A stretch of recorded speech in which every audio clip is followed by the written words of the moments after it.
Hi, welcome back to Educating with Art. This week I wanted to talk a little bit about my family history journals. I have Discovering Mom and Dad and Grandma and Grandpa, and they're a quick way to get started learning a little bit about your ancestors on your family tree. There's a section in here making everybody a little nervous. Even if you can't draw a portrait of Grandma.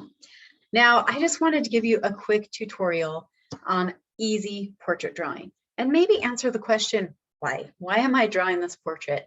Well, for one, it's a little fun, right? Sometimes we think we can't draw. Spoiler alert, I don't really feel confident about my draw. I don't love drawing. I prefer painting. So even if you aren't an artist, are an artist, sometimes drawing and portrait drawing in particular can feel a little intimidating. And I think the reason why I included this isn't just because I like art and I like to draw, but also because it's not supposed to be like this beautiful portrait of your ancestor. If you can create something like that, fantastic. But really, it's supposed to just give you an opportunity to take note of what you think your ancestor looks like. If it's someone that you grew up with, like your parents or grandparents, maybe you have some special memories of the way that they look to you. And so this is an opportunity to capture that. So I'm just going to give you a quick step-by-step of how you can create a portrait, even if you think that you can't draw. All right, so I'm switching over to my workspace video here. You can see my own personal journal, even if you think you can't draw a portrait of your grandma. You know what? Why don't we take a look at my grandma for a second? Okay, this is a picture of my grandma before I even knew her, my grandparents, when they were young and had little kids. This isn't the way that I knew her, but I'm going to use this as sort of an idea of face shape and things like that. I'm going to make some notes about her next to the portrait as well. So I'm going to start, I'm just going to visualize where is the middle, okay? The middle is right about here. I'm going to come down from that middle point and I'm going to make a large U. If my pen works here. I'm using a Sharpie, there's no mistakes here. Okay, so I made it a large U. That's going to basically be her face.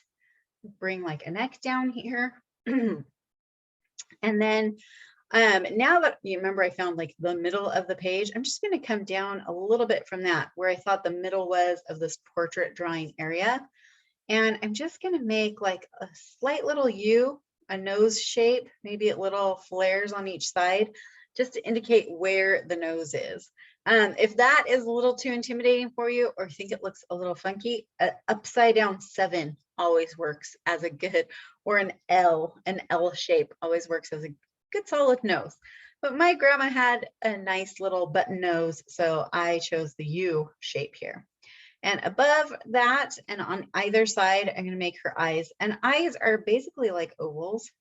She is giving a really big smile here. I noticed that the bottom of her eye kind of comes up a little bit. Okay, so I know it was a little bit more curved than that, but I'm just going to put 2 C shapes in there to indicate like an eyeball. I have like a little upturn because her cheeks are making her eyes kind of curl up right there. And then same thing on this side.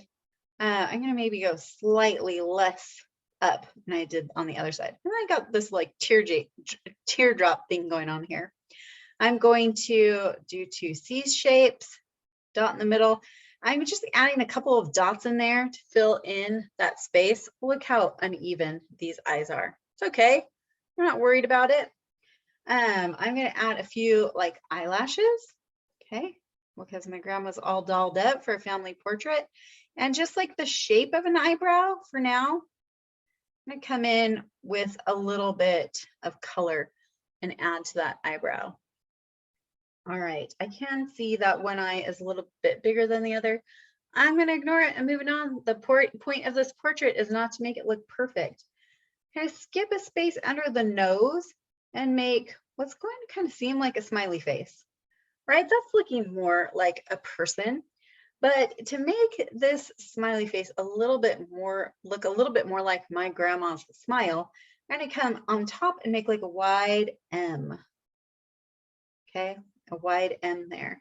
She's got a big smile. I really should kind of turn that up a little at the corners She's got this big smile. I'm gonna give her a couple like smile lines there because that is really, her eyes are up, her smile is up.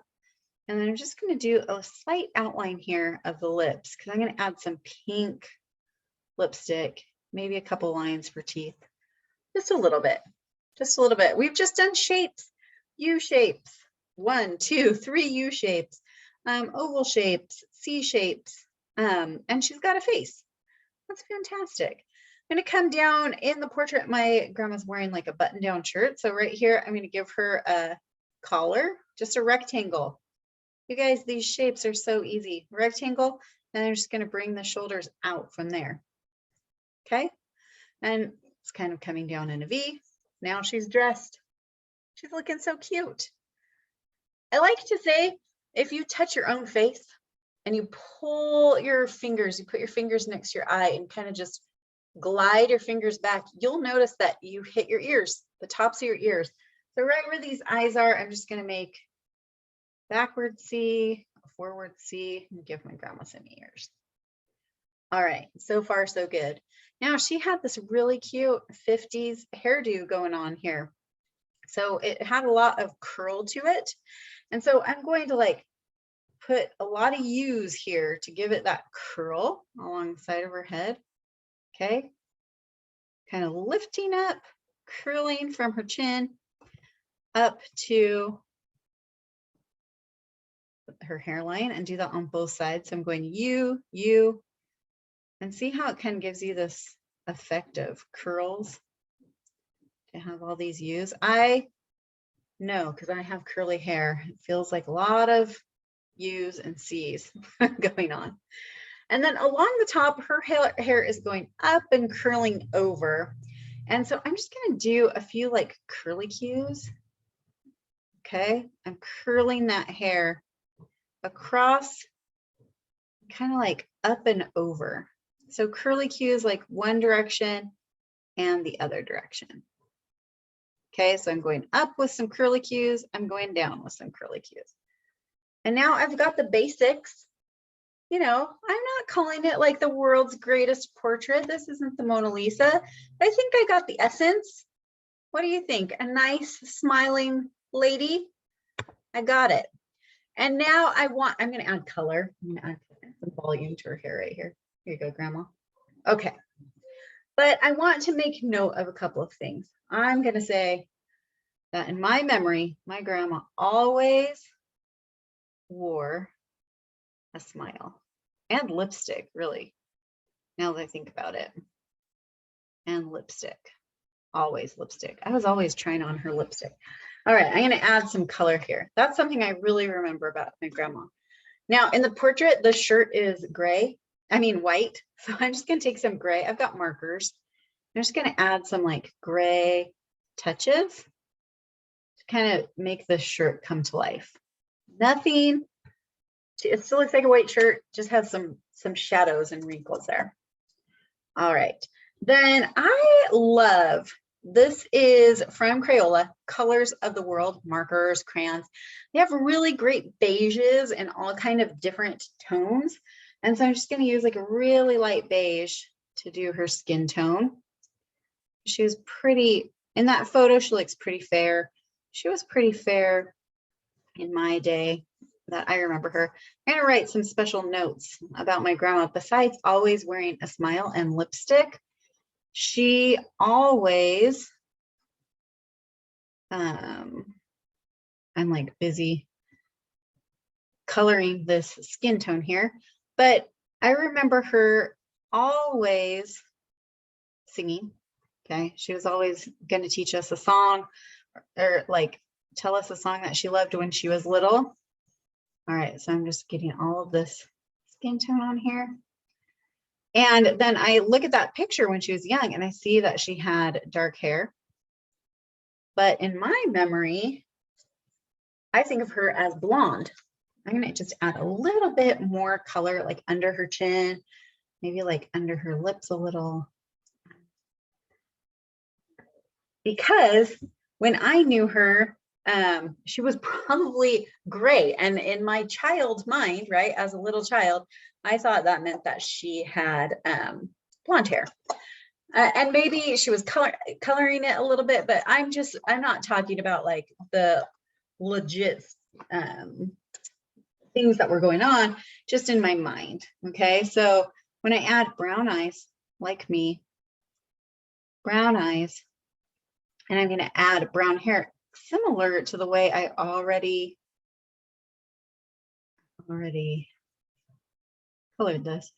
Now, this is something too, like if you're really curious, because in my mind, like I said, my grandma was blonde in my mind, but now I look at pictures and I'm like, oh, she was gray. That's different, sort of. I'm in that stage right now where I'm blonde, but there's some grays mixed in there. It's not that different. Okay, so I'm giving her brown hair, but when I come in, I'm going to make a little note, and I'm going to say brunette.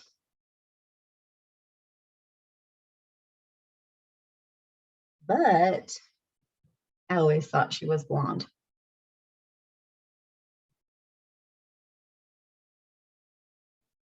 So you can see how this is an opportunity for you to journal about your grandma or ancestor, whoever you're doing. All right, do a note about her hair. All right, and actually I feel like I want to lighten up her hair a little bit. I might take that beige color and just add it into her hair too, because again, I see that in that picture, she's brunette.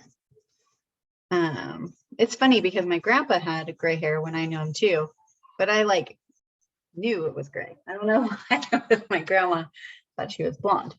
Probably because, like I said, there's probably some coloring involved. I'm gonna add some of this brown to her eyebrows. And then what's that other note I made? Lipstick, okay?